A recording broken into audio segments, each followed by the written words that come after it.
Olá pessoal, mais uma vez o nosso estudo bíblico. Vamos estudar nessa oportunidade Mateus capítulo 23, do verso 13 ao verso 36. Nesse trecho encontramos 7 maldições dirigidas a escribas e fariseus. O contexto do nosso texto inicia-se no capítulo 21 com a entrada de Jesus em Jerusalém e vai até o capítulo 27. Nesse trecho, há um questionamento das autoridades a respeito da autoridade de Jesus para realizar as coisas que ele vem realizando em Jerusalém, desde a expulsão de vendedores e cambistas do templo, até mesmo ensinar no pátio do templo, curar os enfermos, e são autoridade, seria uma ação que necessitaria de uma autoridade concedida pelo templo, pelos sacerdotes, por aqueles que ali lideravam. E então Jesus é questionado a respeito dessa autoridade pela qual ele vem realizando essas coisas. Respondendo a essa indagação, Jesus então apresenta 3 parábolas em que acusa essa liderança judaica. É sempre bom observar que a condenação de Jesus se dirige aos líderes dos judeus e não ao povo judeu de uma forma geral. Tanto que Jesus era judeu, seus discípulos eram judeus, ou seja, então não é o povo que está sendo condenado por Jesus, mas sim a sua liderança naquele momento histórico. Depois das 3 parábolas em que acusa essa liderança de estar rejeitando o caminho do Senhor, de estar rejeitando o enviado do Senhor, são apresentados a Jesus 3 questionamentos a respeito de questões do dia a dia, doutrinárias, teológicas, políticas, para tentar tirar dele alguma palavra que pudesse ser usada contra ele no tribunal.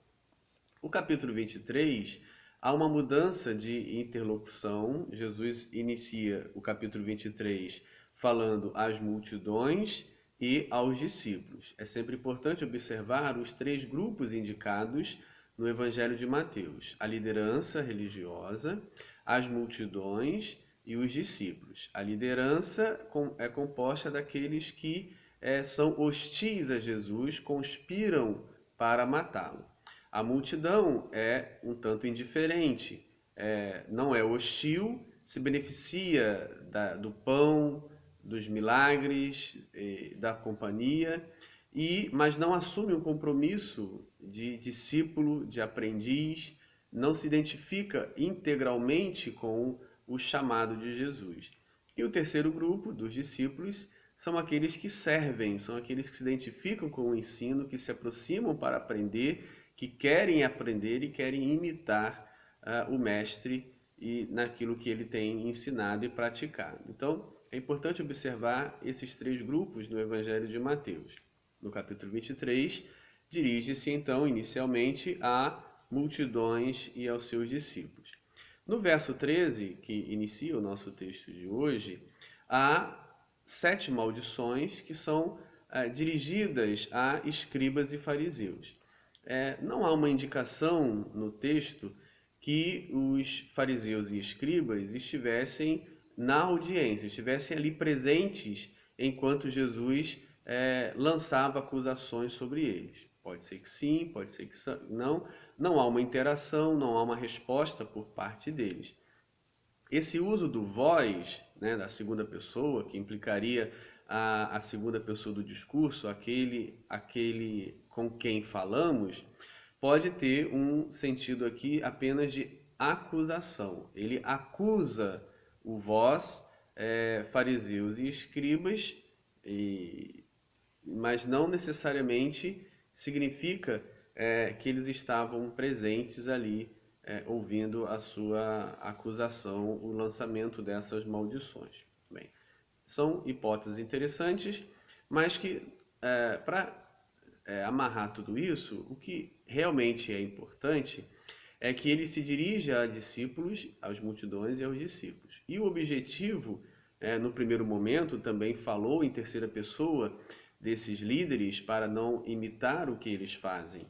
agora, numa direção a eles, num voz direto, acusatório, não perde-se ainda a intenção primária dos versos 1 a 7 de dizer aos discípulos, à comunidade de Jesus, que não devem imitar esses escribas e fariseus. Ou seja, as acusações que são feitas por Jesus a eles é para que a comunidade de discípulos evitem o comportamento semelhante e não sigam o exemplo deles. É uma acusação que, na realidade, se torna um ensino para os discípulos. Os fariseus e escribas são acusados e amaldiçoados por Jesus. A audiência, quem escuta, como neste momento, por exemplo, da leitura do livro, nós, discípulos, estamos lendo e escutando. E qual é o proveito para nós, uma vez que as maldições não são dirigidas a nós, mas elas produzem em nós um ensino para que a gente não imite os fariseus e os escribas nesse comportamento que será amaldiçoado ao longo. Temos 7 maldições, a partir do verso 13 até o verso 36, que podem ser divididas em duplas. As duas primeiras enfatizam o impacto destrutivo que esses líderes exerciam sobre os outros, sobre o povo ou sobre qualquer outro. As outras duas, a terceira e a quarta maldição, foca naquilo que é secundário e a perda da visão da vontade de Deus, ou seja, mostra que esses líderes, fariseus e escribas, estão focados em coisas que são secundárias e perdem a visão daquilo que é essencial, daquilo que é primordial, do que é central à vontade de Deus. A quinta e a sexta maldições revelam a disparidade entre os atos exteriores e os motivos internos, ou seja, eles valorizam o exterior e apresentam-se como perfeitos, santos e tementes a Deus e pessoas piedosas, mas as motivações internas são falsas, são hipócritas. Eles têm outros objetivos escusos, apesar de exteriormente mostrar uma pseudo-piedade.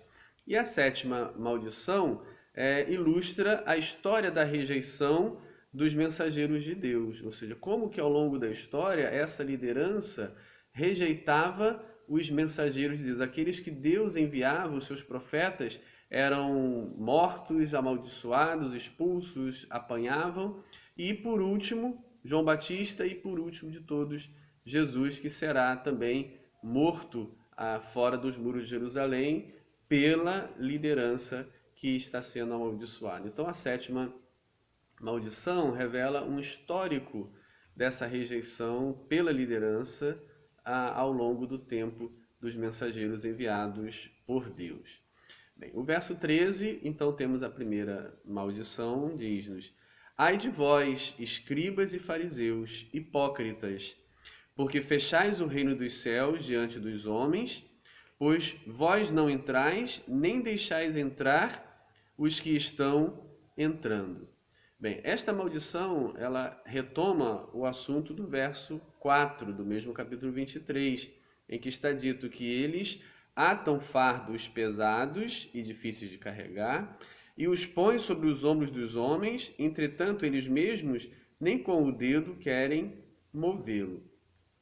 Ou seja, então eles criam tanta dificuldade com os mandamentos, na leitura do mandamento, focando sempre aquilo que é superficial, que acaba dificultando as pessoas em seguirem os mandamentos e não cooperam, não ajudam, não auxiliam em nada para que entrem. Assim, eles também não entram e impedem os outros de entrar. Então, essa maldição se dirige a uma liderança que está muito preocupado com detalhes que dificultam e que dificultam tanto que eles mesmos ficam fora e impedem que outros entrem. Então essa é uma maldição que Jesus lança àqueles líderes, que também nos nossos dias precisamos tomar cuidado com as interpretações das Escrituras para não criarmos dificuldades além da intenção do texto, daquilo que realmente é a vontade de Deus. Eles não entram, né? Eles fecham, acabam fechando.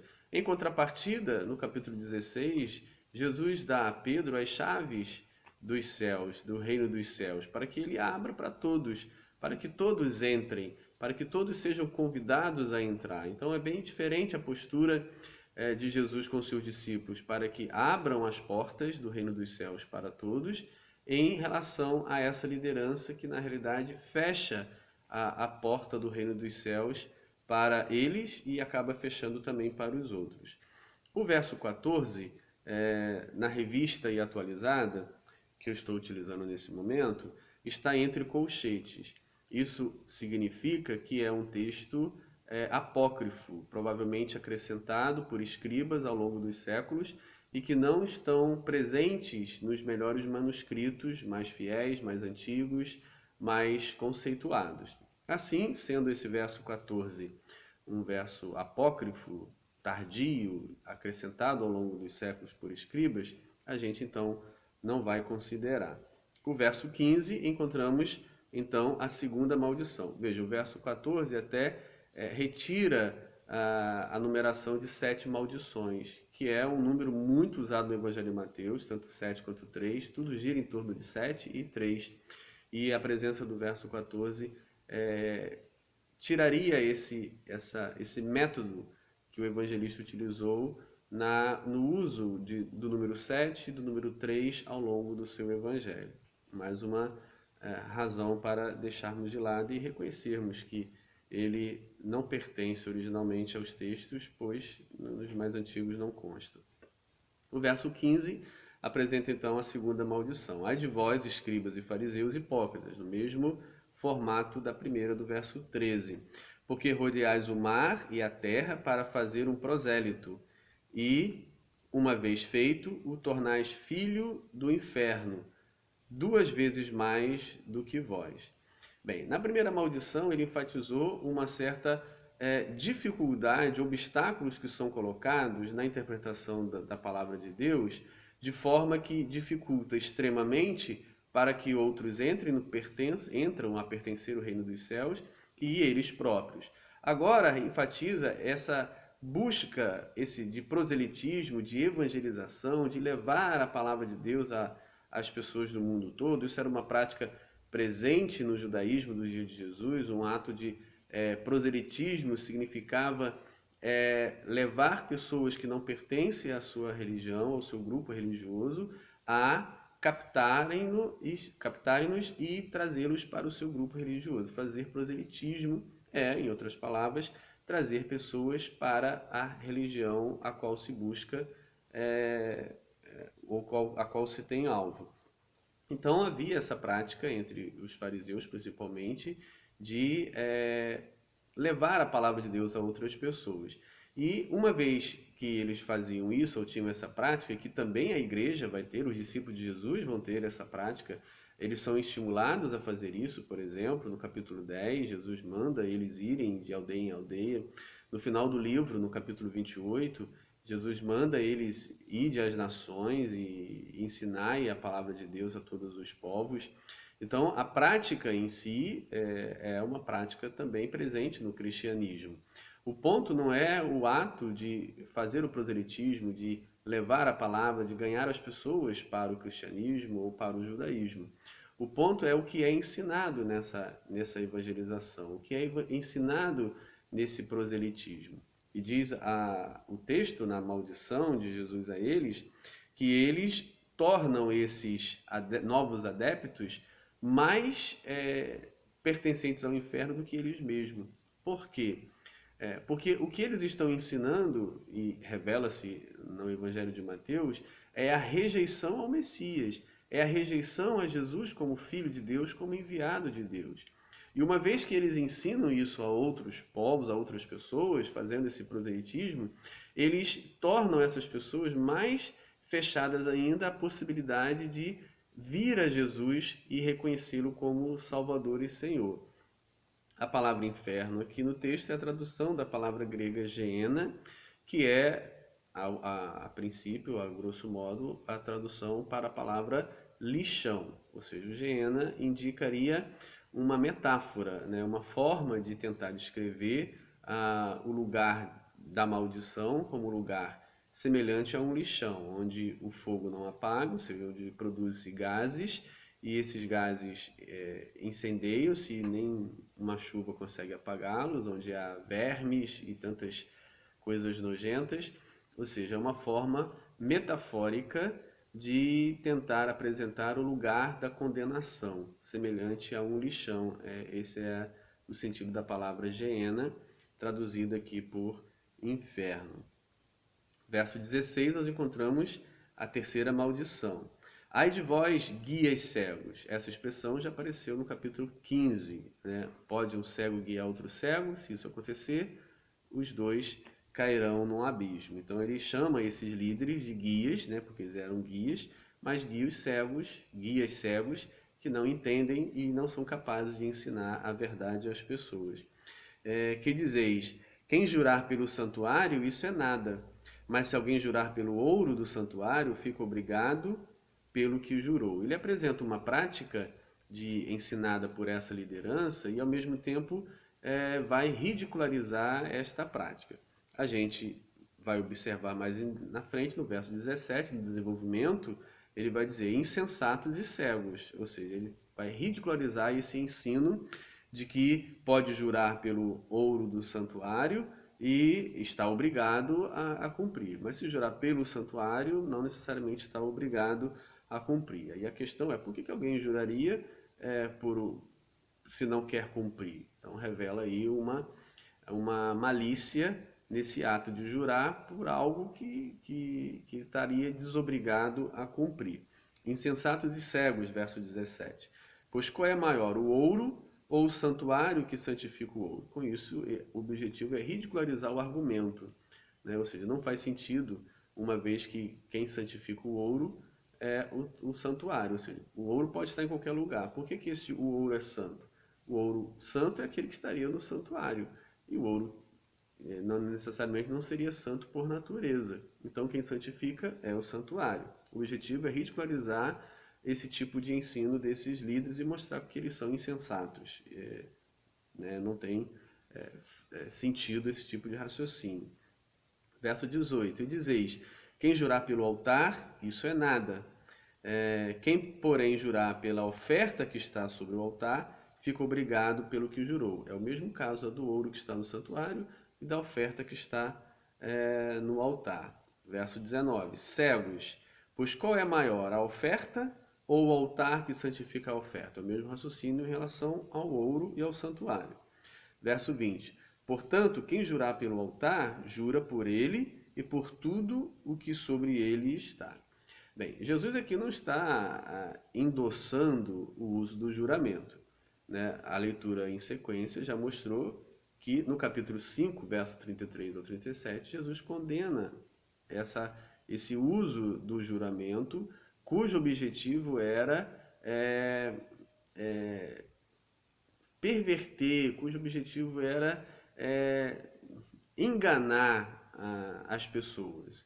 Lá no capítulo 5, verso 33 ao 37, ele fala não, que a sua palavra seja sim e você cumpra o que você disse que vai fazer, ou se você não quer fazer, você diz não e aí não está desobrigado a cumprir o que você prometeu. Não precisa usar um subterfúgio, um terceiro elemento para confirmar que você vai fazer e para depois então você não fazer, para enganar as pessoas. Então Jesus já condenou o juramento no sentido de enganar as pessoas, usado para enganar. Então aqui não está contradizendo o 5:33 ao 37. Ele está apenas fazendo uma análise de um comportamento insensato, ridículo, que aqueles líderes usavam para mostrar que eles realmente são cegos, insensatos e que não entendem nada e só criam situações com o objetivo de enganar. E verso 21, quem jurar pelo santuário, jura por ele e por aquele que nele habita. Ou seja, quem é maior, né, o santuário do que o ouro, o altar do que a oferta.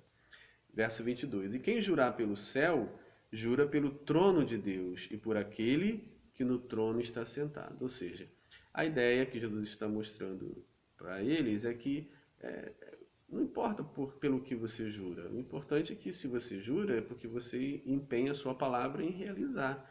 Então você deve realizar porque você empenhou a sua palavra.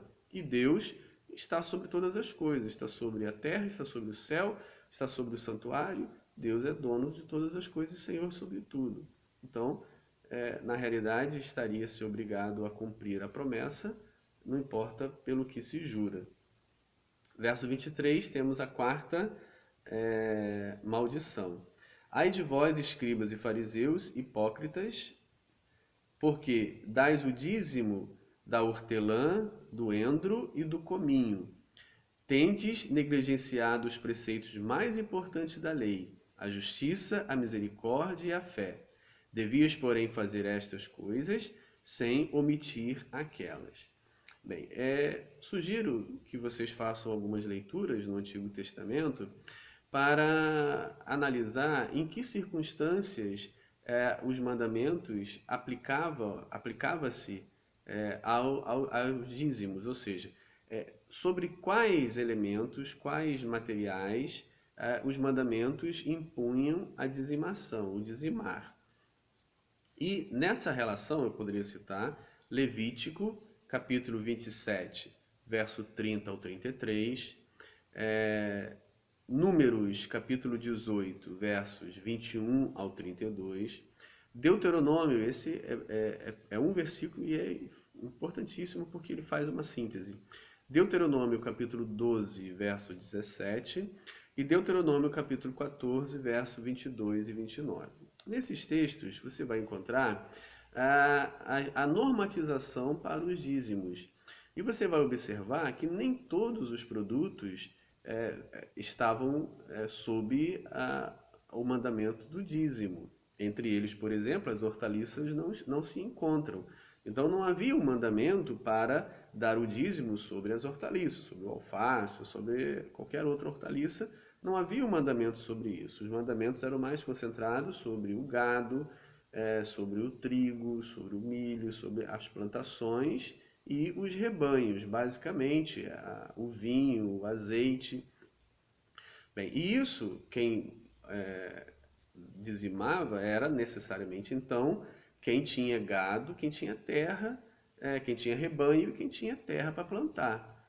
Né? O diarista, o escravo, o servo, não dizimava, porque ele não tinha a produção desses produtos para o dízimo. Ou seja, então os mandamentos sobre o dízimo na lei de Moisés era sobre os donos de terra, né, e sobre os de gado, e não sobre a hortaliça ou sobre os diaristas, pessoas pobres que viviam e trabalhavam por uma diária ou por um salário sem ter a terra, sem ser dono do gado.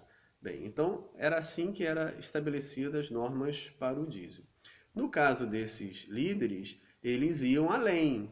Já que não está na lei dizimar sobre as hortaliças, nós vamos dizimar sobre as hortaliças. Né? Ou seja, seria uma atitude bastante...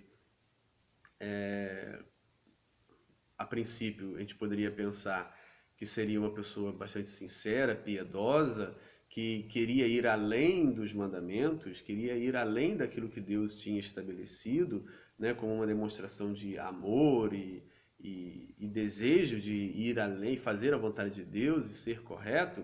Bem, não teria problema nenhum, como o próprio Jesus vai dizer aqui. Bem, se vocês querem fazer isso, tudo bem, podem fazer, não há condenação. O problema é que enfatiza-se essas coisas sobre os dízimos e vai além do que os mandamentos exigiam, e aquilo que é mais importante na lei negligenciavam, que é a justiça, a misericórdia e a fé. Bem, então a gente já começa a perceber que os dízimos eram um mandamento importante, mas não era o mais importante. Tinha outras coisas que Deus se agradava muito mais se as pessoas se preocupassem em fazer. E aí ele vai citar aqui 3 ações, 3 atitudes que são maiores do que o dízimo, ou do que os jejuns, ou do que os holocaustos, do que o culto, como por exemplo no próprio capítulo 12 do Evangelho de Mateus, ele vai dizer: misericórdia quero e não holocausto, citando assim o Antigo Testamento. Então, o problema não está em dizimar além daquilo que era exigido, como as hortaliças não eram, mas o problema era a negligência com, primeiro, a justiça. É importante observar que a palavra justiça no Evangelho de Mateus não tem o conceito que está presente nas cartas de Paulo, de justiça, de justificação. Não tem esse conceito ali. O conceito de justiça no Evangelho de Mateus está próximo do conceito de justiça no Antigo Testamento. O Antigo Testamento, quando a palavra justiça aparece, se refere a não opressão, se refere às relações sociais. Justiça no Antigo Testamento significa equidade, igualdade, ou seja, respeito ao outro, não explorar o outro, dar ao outro os seus direitos, dar a outras condições de vida necessárias. Justiça no Antigo Testamento está sempre relacionada às relações sociais. E é esse o sentido que está no Evangelho de Mateus, não necessariamente igual às cartas de Paulo, que vai trabalhar a justiça em outro conceito. Então é importante a gente ter isso bem definido. Justiça no Evangelho de Mateus está próximo do conceito de justiça do Antigo Testamento, que envolve equidade nas relações sociais. É isso que ele está dizendo que é mais importante que dar o dízimo das hortaliças, embora não condenado, mas numa escala de valores, ser justo, não oprimir os outros, é mais importante do que dar o dízimo. Isso é uma coisa para pensarmos hoje, né? Às vezes as pessoas estão dando o dízimo de cada centavo que ganham, mas o dinheiro é ganho na opressão, no engano e passando a perna nos outros e roubando até, e se corrompendo até. Ou seja, o que é mais importante? Justiça, misericórdia. Outro elemento que envolve a relação com as outras pessoas.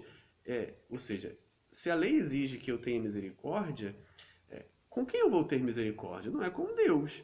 Eu vou ter misericórdia com as pessoas. Assim como a justiça não é com Deus, mas é nas relações sociais, a misericórdia também envolve o relacionamento social, o perdoar, o ter compaixão, o estar próximo, o socorrer. Então, esses são os elementos importantes na lei de Deus, na vontade de Deus, que estavam sendo negligenciados por esses líderes. Justiça, misericórdia. E o terceiro elemento é a fé. A fé é a confiança nas palavras de Jesus para exercer a justiça e a misericórdia. Posso dar um exemplo simples, onde as três palavras poderiam ser vista numa atitude de Jesus quando ele parte o pão para os 5.000 homens. Ali nós vemos misericórdia. Os discípulos querem dispensar a multidão para que eles comprem para si o que comer. Jesus mostra a eles que eles têm que ter misericórdia. Sejam misericordiosos, dai vocês mesmos de comer a essas pessoas. Tá? E aí onde é que está a justiça? A justiça, nós temos 5 pães e 2 peixes. Então vamos ser justos, vamos dividir o que nós temos com aqueles que não têm. Vamos fazer a justiça que acontecer na prática. Tá. Mas para ter misericórdia daqueles que estavam famintos e dividir justamente os pães que temos, precisamos de um terceiro elemento que é fundamental, que é a confiança, é a fé em Deus, que Ele vai dar para nós os meios, os recursos e a condição de realizar essa justiça e essa misericórdia com os meios que temos. E assim fizeram. Jesus pegou os 5 pães e 2 peixes, deu graças ao Pai, partiu e distribuiu. Ou seja, a confiança, a fé de que Deus ia resolver o problema, que Deus ia ajudar, a fé, a confiança nas palavras de Jesus, que se nós seguirmos as palavras de Jesus, vai dar certo lá na frente. Esta confiança fez acontecer a misericórdia, revelou a misericórdia. Os 5.000 homens comeram, fora crianças e mulheres. E também houve justiça. Partiu-se os pães, igualmente houve fartura e ainda sobrou. É um exemplo onde Jesus mostra que a lei foi cumprida na sua essência maior. Justiça, misericórdia e fé. Verso 24. Guias cegos, que coais o mosquito e engolis o camelo.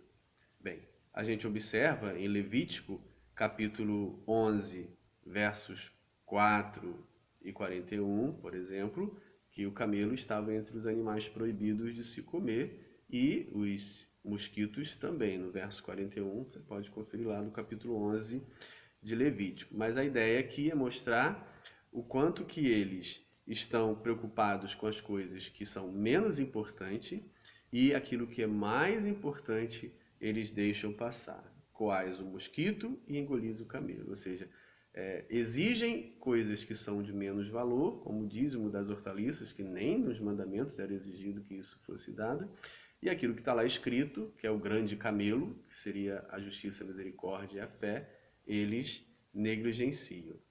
Verso 25, nós encontramos a quinta maldição. Ai de vós, escribas e fariseus, hipócritas, porque limpais o exterior do copo e do prato, mas estes por dentro estão cheios de rapina e intemperança. Aqui nós encontramos uma metáfora, né? O copo e o prato são metáforas para a vida da pessoa, né? Aqui o copo limpa o exterior e deixa o interior sujo. Na realidade, ele está falando da vida. E quais os elementos que revelam que esse interior está sujo, do prato e do copo, que representa a nossa própria vida? Estão cheios de rapina, ou seja, roubo. Mais uma vez, ele toca nas questões sociais. Ou seja, eram homens que zelavam por um exterior piedoso, mas as suas intenções, o seu interior, por dentro, eles eram pilhadores, eles pilhavam. Rapina, pilhar, significa roubar. Então você vê homens religiosos, líderes, intérpretes das escrituras, que ensinavam o povo o caminho, no entanto, o coração deles buscava o roubo, a corrupção, a rapinagem, a pilhagem. Isso estava contaminando esse interior do copo, esse interior do prato. E a segunda palavra, o segundo termo, é intemperança. Pode-se referir à questão da perseguição descabida, desproporcional, e também pode se referir a questões da área da sexualidade, ou seja, o descontrole sexual, a opressão, a prostituição e etc. Então, são homens que trazem dentro de si dois termos que são terríveis: o roubo, a avareza, a opressão e a imoralidade. Verso 26, fariseus, exceção à regra em toda maldição, aparecer aqui fariseu cego. Limpa primeiro o interior do copo, para que também o seu exterior fique limpo. Essas palavras já foram trazidas no capítulo 15, quando Jesus falou do coração do interior. Não é o que entra pela boca do homem que o contamina, mas o que sai do seu coração, o que sai da sua boca é que realmente o contamina, porque dali saem as coisas terríveis.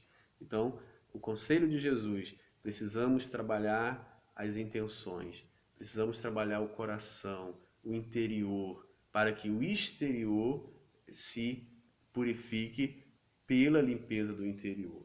É muito mais fácil limpar o exterior do que o interior. E muitos, por essa facilidade, tomam esse caminho e conseguem enganar muitas pessoas. Verso 27, a sexta maldição.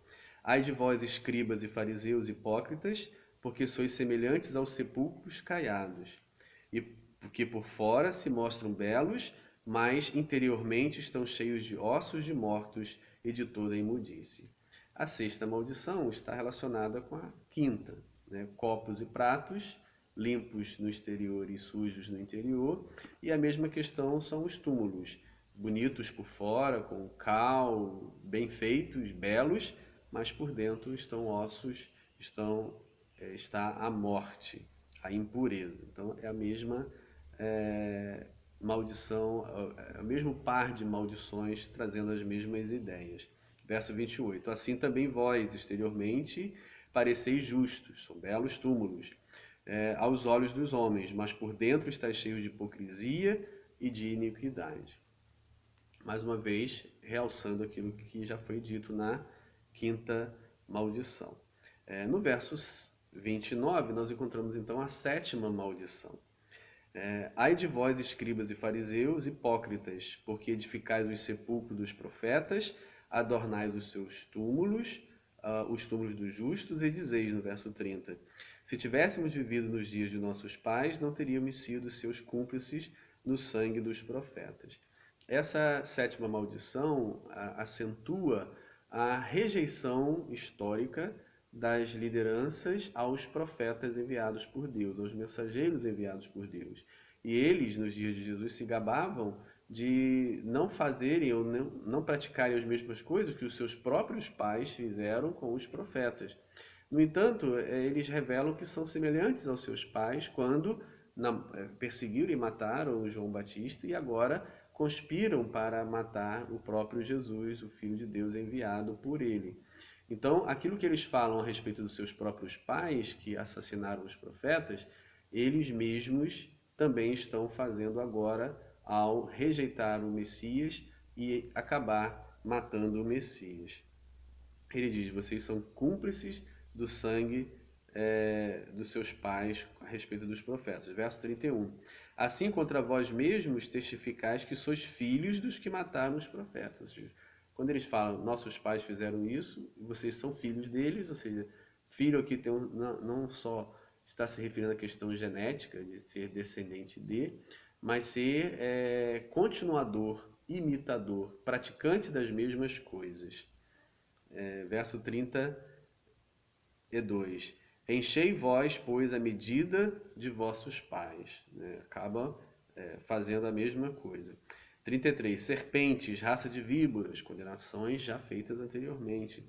Como escapareis da condenação do inferno? Mais uma vez a palavra Geena reaparece aqui e eu já expliquei qual é o sentido metafórico dela.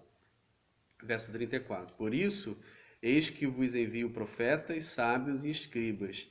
A uns matareis e crucificareis. O próprio Jesus já indicou que ele será crucificado. A outros açoitareis nas vossas sinagogas e perseguireis de cidade em cidade. Bem, Jesus já disse no Evangelho de Mateus, no capítulo 10, aos seus discípulos, que eles serão perseguidos, açoitados, levados aos tribunais e sofrerão todas essas perseguições por causa do nome dele, por levarem a mensagem dele. Verso 35. Para que sobre vós recaia todo o